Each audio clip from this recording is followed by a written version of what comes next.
Just as I am and waiting not to rid my soul of one dark blot, to thee whose blood can... Now we can begin. The apostles gathered around Jesus and told him that they had done and taught. He said, "Come away to a deserted place all by yourselves and rest for a while." For many were coming and going, and they had no leisure even to eat. And they went away in a boat to a deserted place by themselves. Now many saw them going and recognized them, and they hurried there on foot from all the towns and arrived ahead of them. As he went ashore, he saw a great crowd and had compassion for them, because they were like sheep without a shepherd, and he began to teach them many things. When they had crossed over, they had come to land at Gennesaret, and moored the boat. When they got out of the boat, the people at once recognized him, and rushed about that whole region, and began to bring the sick on mats wherever they heard he was. And wherever he went, into villages or cities or farms, they laid the sick in the marketplaces, and begged him that they might touch even the fringe of his cloak, and all who touched it were healed. The Gospel of the Lord. Praise you, O Christ. Now I know the bulletin says we have a children's sermon, but between being outside and my inability to prepare a children's sermon, we're not going to have a children's sermon today.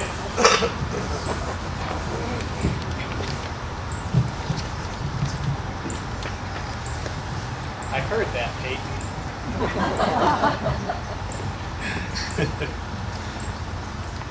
Oh. So, this was a challenging text for me. When I first read through it, I felt it was very disjointed. And I discovered why after I looked it back up and realized that we skipped 20 or so verses of the gospel here. And when you read it as it is written today, as I just did, you feel like all that's happening here is Jesus getting in and out of boats and addressing crowds, and you feel like that's all that happens. See, what we missed is a pretty big chunk of the gospel, and I'll get into why we missed it, but first I'm going to paraphrase what happens in this 20 or so verses, because it provides some context for why we keep seeing Jesus and the disciples getting in and out of boats. So what we've missed is Jesus addressing the crowd until nightfall, and the disciples going, "Hey, these people need to get home and find shelter and food." And Jesus goes, "Food? We have food." And they go, "Yeah, we have 5 loaves and 2 fishes." And so Jesus says, "It's fine, we can feed them." And so he feeds the whole crowd, and now there are roughly 5,000 people in the crowd. And then the crowd disperses, and Jesus puts the disciples back on the boats, and he says, "I'm going to go pray." Well, the hour was around midnight, and the disciples were afraid because here's Jesus walking by them on the water. And so they call out to them because they're afraid, and Jesus goes, "Yo, it's all right, it's just me. You guys can calm down." Then he gets in the boat with them. See, and that's where we get this context.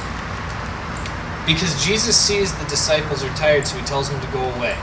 He says, "We're going to go away, we're going to go to a private place, and we're going to rest."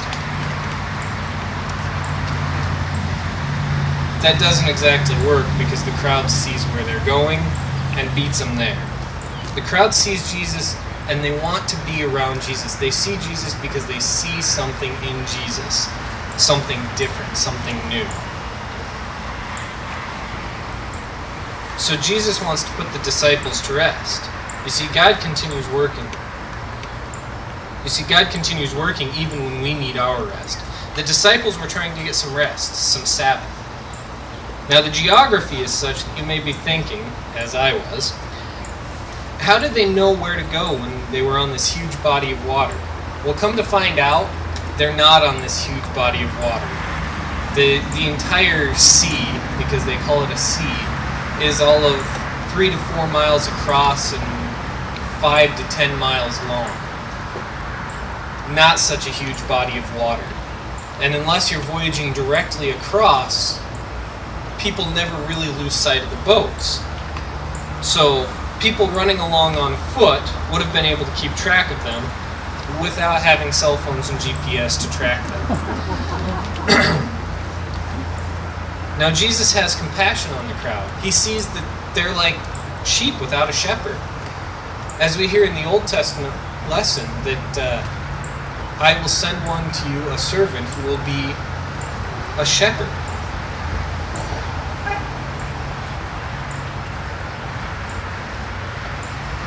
And so God comes to us in many different ways. In here, Jesus has compassion and he begins teaching. Pastor Mike always says that we have this wild God that we don't understand and who comes to us in ways we don't expect or comprehend. The people of this narrative do something we couldn't do today. They recognize Jesus because God has come to them in a way that they didn't expect, but they recognized it.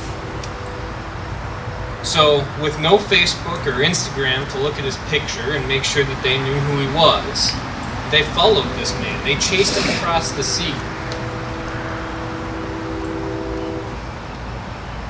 And that's what he does. He steps out, he teaches them, he preaches to them, and in the end he heals their sick. He heals their sick, their lame, their poor, even by just touching his cloak. I find it fascinating that that's all that Jesus' healing gets here, is a footnote at the very end of the gospel. And Jesus did. He walked through the crowds healing the sick and lame, even by touching his cloak. That's all we get. It's just a footnote. To the writer of the gospel, that's not important. What's important is that Jesus is here. He's teaching the crowd. He's preaching to the crowd. The author does something else interesting here. He doesn't specify who Jesus is preaching to, who he's teaching to, because it really doesn't matter.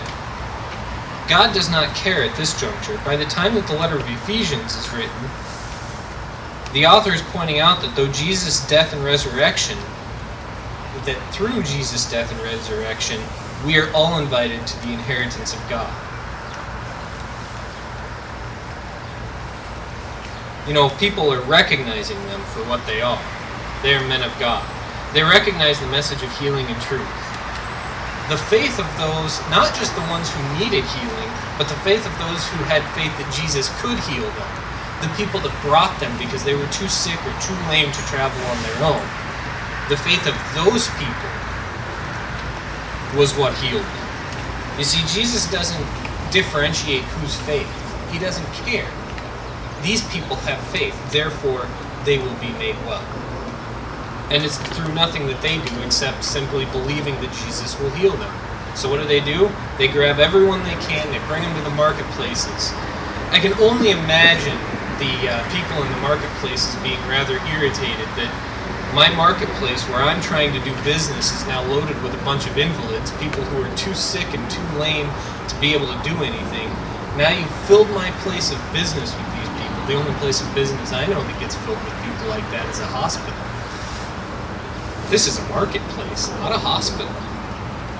These people are not where they're supposed to be. And yet, Jesus doesn't care. It's irrelevant to him. He says, I see people in need. I see people that I can help. All this time, the disciples are still resting. I always visualize this part as Jesus, confines them to the boat while he says, don't worry about it, guys. I got this. You guys sit here and rest. I am going to continue working. See, even when we need rest, God says, I still have work to do. Jesus claimed the idea of being a shepherd while the flocks of the sheep rest. While the flocks of sheep rest, the shepherds still have work to do. They're still watching over the sheep. They're still guarding the gate, even while the sheep are resting. So even while Jesus' disciples are resting, the apostles, as the gospel calls them, are resting, Jesus is still working. He's still preaching. He's still teaching. He's still performing miracles. And even when they get to the far side of the boat and the disciples come out with him, Jesus is still the one doing all the work. He's still the one walking through the crowds. He's still the one healing.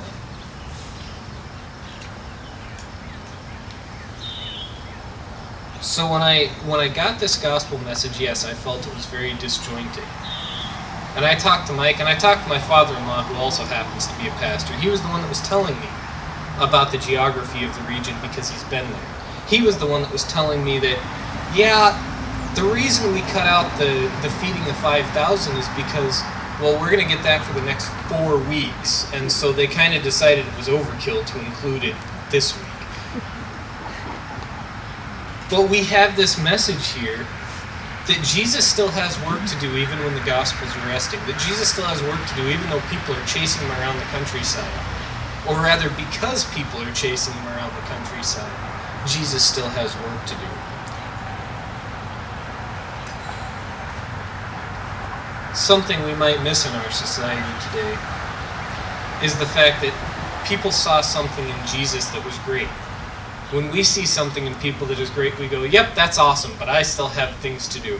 These people dropped everything they were working on, they had to do. They dropped it all. They grabbed their sick, they're lame, they're old, and they said, come on, this guy has something important for us. Our message here today is that God still has work to do, even when we think we're too tired. God still has work to do, even when we think we have too much to do. And it doesn't matter where we come from. Jesus has made that irrelevant.